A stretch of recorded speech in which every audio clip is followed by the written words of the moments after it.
In this tutorial, I'll show you how to use mirror, trim, circle, rectangle, and scale on your AutoCAD application. But before that, please like and subscribe to learn more about AutoCAD software.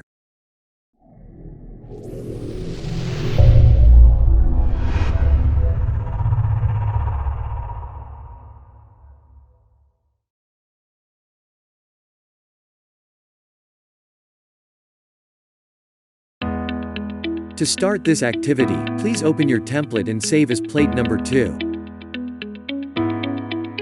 On your window, create a rectangle with a dimension of L and W.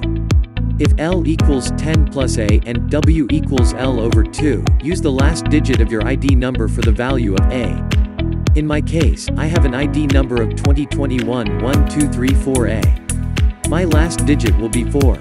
Therefore, the value of L equals 14 and W equals 7.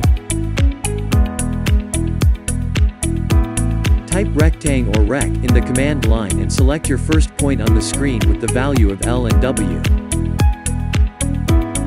Just zoom in using mouse scroll wheel so that you can see it clearly.